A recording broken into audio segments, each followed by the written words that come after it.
Dachepalli CI వరకు మీరు రాజకీయాల్ని దుర్మార్గం వైపు తీసుకెళ్తా ఉన్నారు. ఉంటూనే నాలాంటి వాళ్ళకి కోపం వస్తూ ఉంది. గ్రామాల్లోకి రానియకుండా,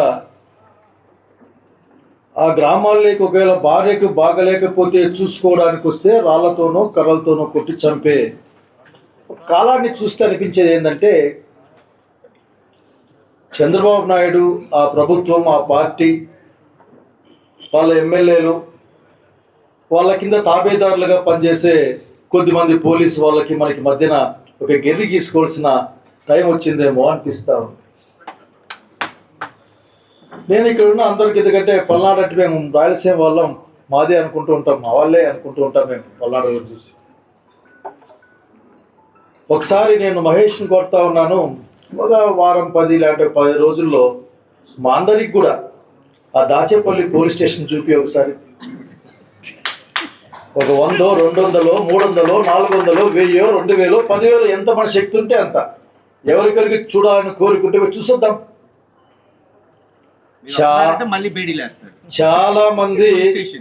చాలా మంది మేము తోపులు అనుకునే వాళ్ళని చూసాం. తోపుల్ని లాగి కిందికేసిన కాలాన్ని చూసాం. మన పేరు చెప్తేనే తలెత్తడానికి కూడా ధైర్యం చాలక పక్కకు తప్పించుకుపోయిన బ్యాచ్ ఈ బ్యాచ్ అంతా. ఈ రోజున పోలీస్ స్టేషన్కి బేడీలతో తాళాలు వేసుకొని కథలు పడదామంటే వాడు భయపెట్టే ప్రయత్నం చేస్తూ ఉన్నాడు. నాకు అంతకంటే అర్థం కాలే.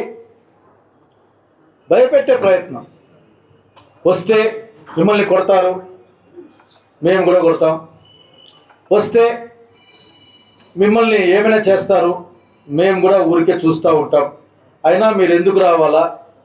నేను చెప్పేది ఒకటే, శాంతి భద్రతల్ని కాపాడడానికి ఉద్యోగం చేసే మీరు శాంతి భద్రతల్ని కాపాడలేకపోతే ఆ స్టేషన్లోకి మీరెందుకు పోవాలా? చక్కగా ఇంట్లో ఉంటే పెళ్ళాం పిల్లన్నా సంతోషపడతారు, వాళ్ళ పెళ్ళాం పిల్లన్నా ఆఖరికి. కాబట్టి నేను చాలా చాలా బాధగాను కోపంగాను ఉంది నాకు. ఏది ఇది ఇంతనే అసలు చంద్రబాబు నాయుడు ప్రభుత్వం ఈ రోజున జనానికి రక్షణ ఇస్తలేదు. ఎవరైతే దుర్మార్గాలు చేస్తూ ఉంటారో, ఎవరైతే రౌడీజం చేస్తూ ఉంటారో, ఎవరైతే వైఎస్ఆర్ కాంగ్రెస్ పార్టీ వాళ్ళని అణచిపెట్టే ప్రయత్నమో లేకపోతే హత్యాచారాలు చేస్తూ ఉంటారో వాళ్లకు పటిష్టమైన రక్షణ ఇస్తూ ఉంది ఈ ప్రభుత్వం. ఎక్కడ నేర్చుకోవాలంటే ఆఖరి నేను వింటా ఉన్నాను. సో ఈ విషయాన్ని గురుమూర్తి గారి నాయకత్వాన దేశ రాజధానికి తీసుకెళ్ళడానికి మా నాయకుడు సుధాకర్ గారు నిర్ణయం తీసుకున్నారు. అభినందనీయమే. అంతకంటే ముందు దాచేపల్లి పోలీస్ స్టేషన్ చూపించమని నేను కోరుతా ఉన్నాను. అక్కడ ఖమ్మంలో ఇంతకుముందు స్వాతంత్ర పోరాటంలో పాట ఉండేది సుధాకర్. వీరగంధం తెచ్చినాము, వీరులు ఎవరో లేచినట్టయ్యా, శూరులు ఎవరో లేచినట్టయ్యా ఒక పాట ఈ ప్రాంతంలోనే పాడుతూ ఉండేవారు. కనుక ఆయన వీరగంధం తెస్తాడు, ఇలాంటి వీరులంతా వస్తారు. థింగ్ భయపెట్టే వాళ్ళని ఏకైక మందు ఉన్నా, ఏకైక సమాధానం ఉన్నా మనం భయపెట్టడమే. మనం భయపెట్టమంటే రాజకీయాల్లో మందే బలం, మనుషులే బలం. కానీ మనకు తక్కువేం లేదు. జగన్మోహన్ రెడ్డి గారి నాయకత్వాన అపారమైన మానవ శక్తిని కలిగి ఉన్న పార్టీ ఆంధ్రప్రదేశ్ రాష్ట్రంలో ఏదైనా ఉందంటే అది జగన్ రెడ్డి పార్టీ అన్న విషయాన్ని మనం గుర్తుపెట్టుకోవాలా. నువ్వు పారిపోతున్నంత మాత్రాన శత్రువు నిన్ను వదిలిపెట్టడు. నువ్వు వంగి వంగి దండం పెట్టినంత మాత్రాన మన ప్రత్యర్థి మనకేం గౌరవమీయడు. మనం వెనక్కి తిరిగి నిలబడ్డ రోజున వాడు కూడా నిలబడతాడు. శక్తి ఉంటే తరిమి కొడతాం, సమానంగా ఉంటే నిలబెడతాం. అంతేగాని పారిపోతే శత్రువు దగ్గర నుంచి కరుణ, ప్రేమ, దయ లాంటి పదాలకి ఎక్కడ తావుడున్న సంగతి పల్నాడు ప్రజలకి బాగా తెలుసని అనుకుంటా ఉన్నాను. ఇంతకంటే ఎక్కువ మాట్లాడచ్చుకోలేదు. నిజంగా సాల్మన్ గారు చూసి నాకు ఎంత బాధ వేస్తుందంటే, ఏ పాపం ఇతను నేను పని చేసుకొచ్చాడు, పెళ్ళాం దగ్గరికి వచ్చాడు, కొట్టేశారు. చచ్చిపోయే ముందు మళ్ళీ కేసు, అంతకుముందు అది పత్రం పైన కేసులు లేవు. బహుశా శవం పైన ఏమైనా కేసులు పెట్టినారేమో కూడా మహేష్ గారు చూసుకోవాలి ఒకసారి.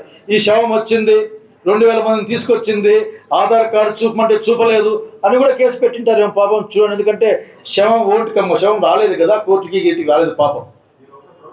కాబట్టి నేను అడిగేది ఏంటంటే, నేను మా ఏరియాలో మాట చెప్తా ఉంటా ఎప్పుడు, భయపడడానికి వైఎస్ఆర్సీపీ కార్యకర్త పుట్టలేదు. జగన్మోహన్ రెడ్డి నాయకత్వంలో పనిచేస్తున్న వైఎస్ఆర్ కాంగ్రెస్ పార్టీ భయపడడానికి పుట్టలేదు, భయం పెట్టడానికే, భయపించేదానికే పుట్టినాము. ఖబర్దార్, జాగ్రత్త అని చెప్తా ఉంటాం. కాబట్టి మనం ఉన్నది ఎందుకంటే సమాజం కోసం, జగన్మోహన్ రెడ్డి గారి తరఫున దుర్మార్గుల్ని, దుష్టుల్ని, అట్లాగే అనవసరంగా శాంతి భద్రతలకు భంగం కలిగించే వాళ్ళని, మాకు గోర్లు ఉన్నాయి, చాలా తోపులు అనుకునే వాళ్ళని భయపెట్టేందుకోసమే జగన్మోహన్ రెడ్డి నాయకత్వాన వైఎస్ఆర్ కాంగ్రెస్ పార్టీ పనిచేస్తాన సంగతి గుర్తుపెట్టుకొని సంపూర్ణంగా, నాకు వాళ్ళు చూసి గొప్పలు, నేను ఆ రోజు అక్కడే ఉన్నా జగన్ రెడ్డి గారిని కలిసినప్పుడు, సాల్మన్ కుటుంబం వాళ్ళు ఏం అడగడంలే, మహేష్ చెప్పినట్లు, సో ఇదే లాస్ట్ చావు కావాలి సార్, ఇది ఊరు బాగుండాలి సార్ అనే మాట్లాడుతూ ఉన్నారు. నిజంగా నాకైతే అసలు కింద చిన్నపిల్లలకి ఇంత పెద్ద బుద్ధి ఎక్కడి నుంచి వచ్చిన అనుభవం అనిపించింది నాకు. ఏది ఏమైనా మహేష్ గారిని కోరుతా ఉన్నా, నేను తొందరలోనే ఒకసారి దాచేపల్లి పోలీస్ స్టేషన్ని చూపించవలసిందిగా నేను కోరుకుంటూ. థ్యాంక్ యూ మహేష్ అన్న. అందరికీ నమస్కారం. దళిత ముద్దుబిడ్డ, మా వైఎస్ఆర్ కాంగ్రెస్ పార్టీ కార్యకర్త మందా సాల్మన్ గారి హత్య అత్యంత దారుణం, బాధాకరం. ఆ కుటుంబానికి మా ప్రగాఢ సానుభూతి తెలియజేస్తున్నాం. మందా సాల్మన్ హత్య చూసినట్టయితే ఇది ప్రభుత్వ నిర్లక్ష్యంతో జరిగినటువంటి హత్యగా భావించాల్సినటువంటి అవసరం ఉంది. ఎందుకంటే ప్రజల ప్రాణాలంటే ఈ కూటమి ప్రభుత్వానికి, చంద్రబాబు నాయుడు గారికి లెక్కే లేదు. ఈ రాష్ట్రంలో రెడ్ బుక్ పాలనలో రాష్ట్ర వ్యాప్తంగా కూడా రక్తపాతం నెలకొంది. లా అండ్ ఆర్డర్ పూర్తిగా ఫెయిల్ అయింది. చట్టం అధికార పార్టీ చుట్టంలా వ్యవహరిస్తుంది. ఈ మందా సాల్మన్ హత్య మనం చూసాం. పిన్నెలి గ్రామంలో దాదాపు 300 కుటుంబాలు బయట ఉండి ఈ పార్టీ అధికారంలోకి వచ్చాక నానా ఇబ్బందులు పడుతుంటే తన భార్యకు బాగలేదని చూసుకుందామని వచ్చినటువంటి సాల్మన్ని దారుణంగా అక్కడ ఉన్నటువంటి తెలుగుదేశం గుండాలు కొట్టి చంపారు. మరి ఇప్పటికి కూడా చంద్రబాబు నాయుడు గారు కానీ, కూటమి ప్రభుత్వం కానీ ఇంత కూడా స్పందించలేదంటే ఒకసారి ఆలోచించండి. రాష్ట్రంలో ఎలాంటి పరిస్థితులు నెలకొన్నాయి, వైఎస్ఆర్ కాంగ్రెస్ పార్టీ వాళ్ళని ఏ విధంగా చూస్తున్నారు, సామాన్య ప్రజలకు న్యాయం లేదు అని స్పష్టమవుతా ఉంది. తెలుగుదేశం అధికారంలోకి వచ్చిన దగ్గర నుంచి చంద్రబాబు నాయుడు గారి నాయకత్వంలో మనం చూస్తూ ఉన్నాం. రాష్ట్రంలో సెలెక్టివ్గా పాలన నడిపిస్తున్నారు, సెలెక్టివ్గా న్యాయం చేస్తున్నారు. వైఎస్ఆర్ కాంగ్రెస్ పార్టీ వాళ్ళకంటే ఒకలాగా, తెలుగుదేశం పార్టీ వాళ్ళకంటే ఒకలాగా. ఈరోజు సామాన్యులు పోలీస్ స్టేషన్లకు వెళ్ళేటువంటి పరిస్థితి లేదు. ఈరోజు సామాన్యుడు పోలీస్ స్టేషన్కి వెళ్తే అక్కడ నుంచి ఎమ్మెల్యేనో, ఎంపీనో, మినిస్టరో ఫోన్ చేసే వరకు కూడా వాళ్ళకు న్యాయం జరిగే పరిస్థితి లేదు. ఎన్ని చూసాం మనం కూటమి ప్రభుత్వం అధికారంలోకి వచ్చాక. ఒక సామాన్యుడు వెళ్ళి కంప్లైంట్ ఇస్తే దానికి ఇక మళ్ళీ ఏమి న్యాయం జరగట్లేదని రోడ్డెక్కితే అదే సామాన్యుడి మీద తిరిగి ఆ కంప్లైంట్ వాళ్ళనే ఈరోజు వాళ్ళ మీదే కంప్లైంట్ పెట్టే పరిస్థితుల్లో ఈరోజు పోలీస్ స్టేషన్లు పనిచేస్తూ ఉన్నాయి. పోలీసులు పూర్తిగా బాధ్యత తీసుకొని లా అండ్ ఆర్డర్ కాపాడి పిన్నెల్లి లాంటి గ్రామానికి ఈరోజు ఒక భరోసానిచ్చి ఆ గ్రామస్తుల్ని గ్రామంలోకి వచ్చి మరి వాళ్ళు జీవనం కొనసాగిస్తే అండగా ఉండాల్సినటువంటి పోలీసులు ఈరోజు అదే పోలీసులు ఎందుకు వస్తున్నారు, ఎవడు రమ్మన్నాడు, పరిస్థితులు మీకు తెలుసు కదా, వచ్చి అంత న్యూసెన్స్ ఏంటి అని పోలీసులు ఈరోజు గ్రామాల్లో ఉన్నట్టు వైఎస్ఆర్ కాంగ్రెస్ పార్టీ నాయకుల్ని, కార్యకర్తల్ని బెదిరించి పరిస్థితి మీకు తెలుసు కదా అని మళ్ళా మనల్ని బెదరగొట్టేటువంటి ప్రయత్నాలు పల్నాడు జిల్లాలో జరుగుతున్నాయి. ఏదేమైనప్పటికీ ఈ పల్నాడు జిల్లాలో జరుగుతున్నటువంటి దారుణాలు, ఆ బాధలు, ఆ ఇబ్బందులు, అధికారంలోకి కూటమి ప్రభుత్వం వచ్చిన దగ్గర నుంచి కూడా వైఎస్ఆర్ కాంగ్రెస్ పార్టీ అనేక ఇబ్బందులు పడుతుంది. అయినా కూడా ధైర్యం చెడకుండా, భయపడకుండా, కేసులు పెట్టినా, అరెస్టు చేసినా, జైళ్లకు పంపించినా వెనక్కి తిరగకుండా పార్టీ కోసం, పార్టీ మన నాయకుడు జగన్మోహన్ రెడ్డి గారి కోసం పనిచేస్తుంది పల్నాడు జిల్లా. మరి ఈ మందా సాల్మన్ విషయంలో మరి ఆ కుటుంబం ఎంత బాధపడుతుందో మనమంతా కూడా ఇందాక మహేష్ అన్న వీడియో రూపంలో వేసి మనందరికి కూడా చూపించడం జరిగింది. అందరం కూడా బాధపడతా ఉన్నాము. ఏదేమైనప్పటికీ మందా సాల్మన్ గారికి న్యాయం జరిగే వరకు కూడా వైఎస్ఆర్ కాంగ్రెస్ పార్టీ మన పోరాటం ఆపదు అని తెలియజేసుకుంటున్నాము.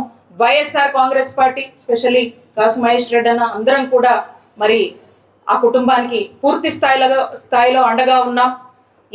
ఈ పోరాటం ఎక్కడి వరకైనా కూడా మరి తీసుకువెళ్తాం, ఆ కుటుంబం కోసం పోరాడతామని తెలియజేసుకుంటూ నాకు ఈ అవకాశం ఇచ్చినటువంటి పెద్దలందరూ కూడా ధన్యవాదాలు తెలియజేస్తున్నాను. Thank you.